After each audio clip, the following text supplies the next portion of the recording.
Introducing the Group 1 members, starting with Rizzling Napasana, 널 무릎 꿇게 만들어 의심을 가득할수록 더 잘 Dixie Nilo, 세상이 만들어 놓은 frame 내 Jesuit Mahaba, 위태로운 만큼 더 즐겨도 돼 Marty Soriano, 이제 시작됐어 나의 시간 또 어려운 Helena Balada, 잊지 못해 날 하늘 높이 손을 들어 어둠 속에 Jason Dela Cruz, 아무도 waking your space now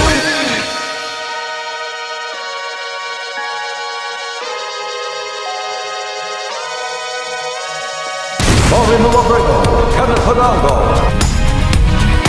Meet Group 1, the Education Visionaries.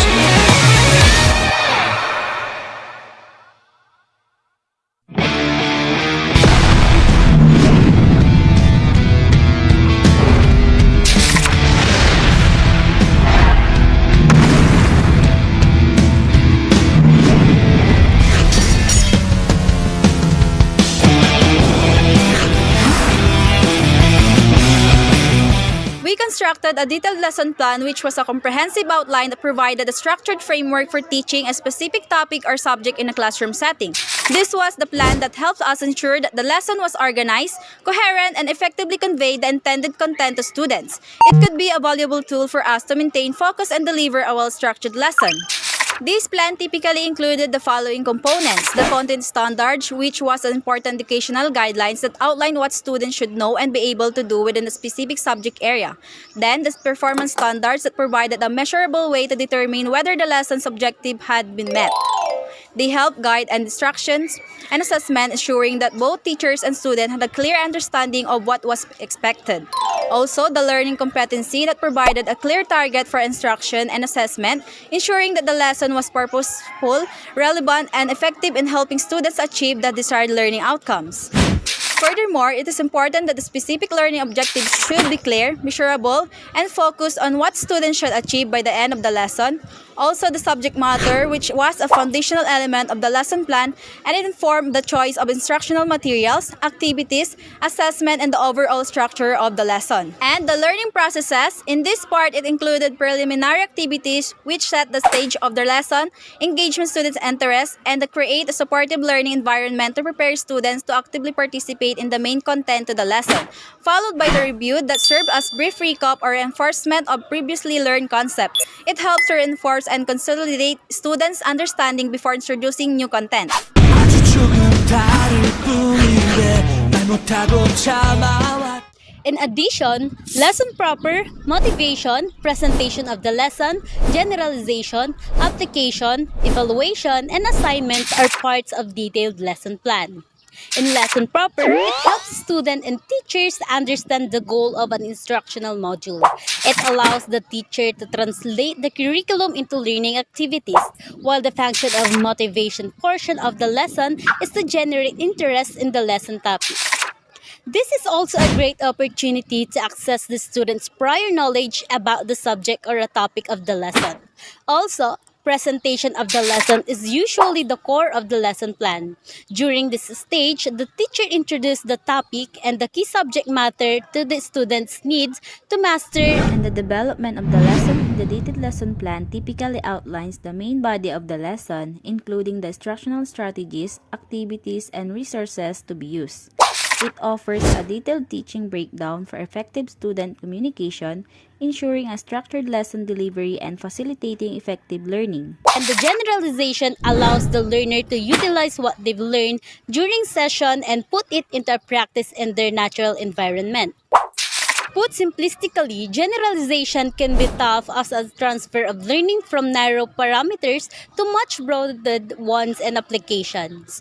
The application provides activities that help learners apply their learning to new situation or context beyond the lesson and connect it into their own lives. while evaluation helps to identify whether that is correct choice or need to be changed. This makes way for more systematic change in lesson plan and facilitates the overall development of the students along with growth of the teacher. And lastly, assignments. It provides opportunity for students to learn, practice, and demonstrate what they've achieved the learning goals.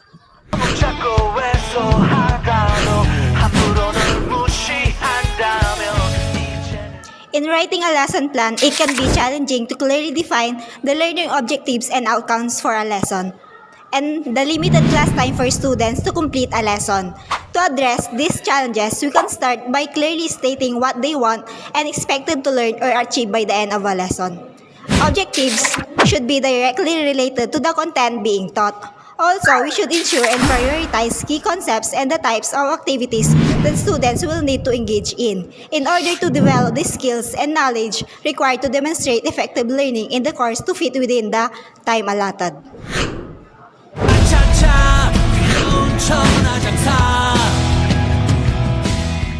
A lesson plan serves as a roadmap for a teacher.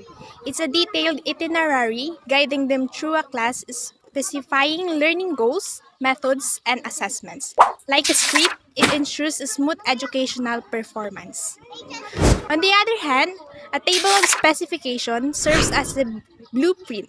It breaks down the plan into a specific section like scenes in a play, outlining what topic will be covered and how they'll be assessed. These tools aren't only for organization. They're also necessary for a good teaching. The lesson plan and table of specification help ensures that every class is a well-rehearsed act, leaving no room for improvisation in education.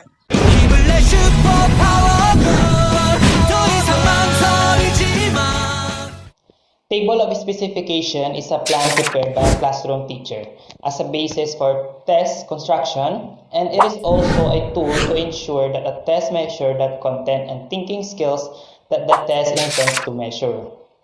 The importance of table of specification is to ensure that a fair and representative questions appear on the test, improve the validity of teachers' evaluation based on the test constructed, help teachers identify the type of items they need to include on their test, provides the teacher with evidence that a test has content validity, that it covers what should be covered, and lastly, help measure higher thinking skills and lower thinking skills of students. The table of specification requires a thorough knowledge of Bloom's revised taxonomy. The Bloom's taxonomy is a classification of thinking by levels of complexity.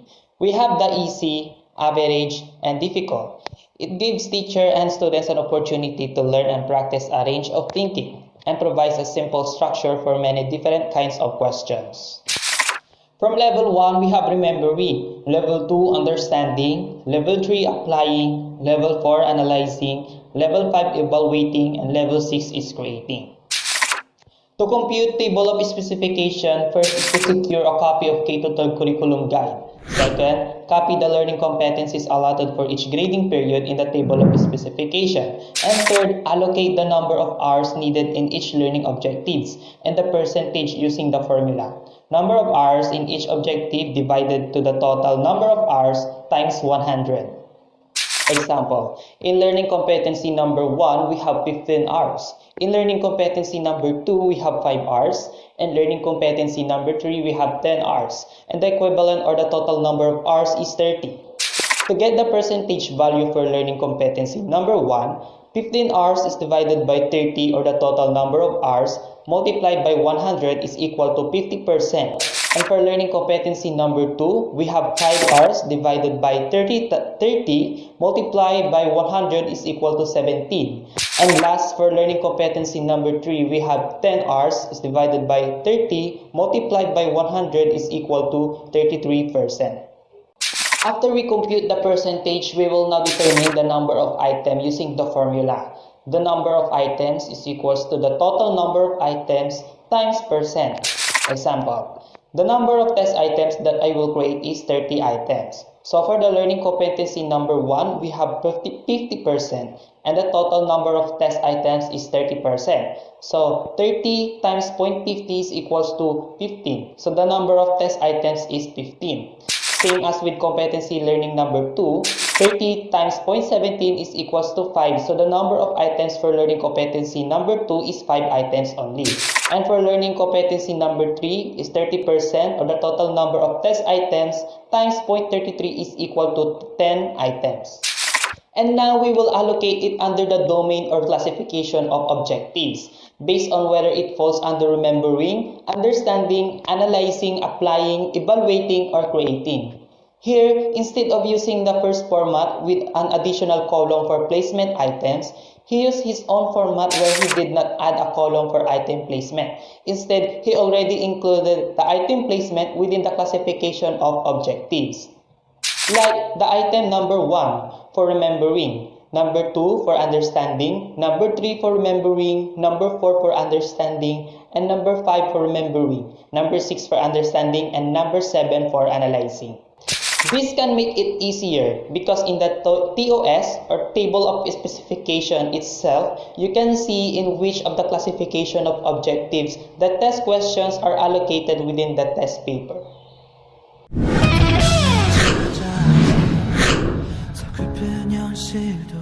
The selection of the supporting activities and assessment should be made by the intended learning outcomes. In other words, the intended learning outcomes should be considered when selecting or creating the activities and assessments.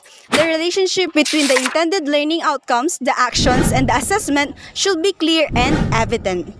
The activities and assessment should allow students to see how they are assisting them in obtaining the desired results. The assessment must be in line with how integrate and detail the intended learning outcomes are.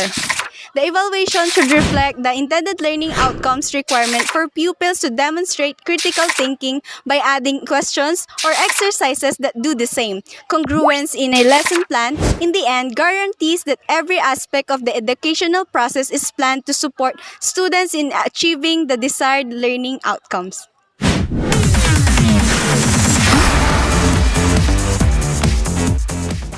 In our journey as future educators, lesson planning and table of specification are indispensable tools.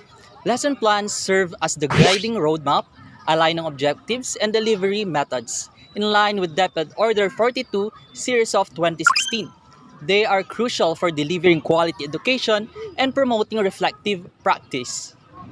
It provides structure and purpose, equally important to table of specification, sometimes called blueprint, that acts as a quality control mechanism, ensuring fair assessments. It aligns objectives, instruction, and assessment as per Wilson and Yonker in 2004, stated in Montclair State University e-journal in New Jersey. Pre-service teachers are gained skills in creating clear objectives, logical content structuring, engaging teaching methods, and equitable assessments. These skills are vital for successful teaching career. So, let's embark on this journey and empower ourselves as effective educators.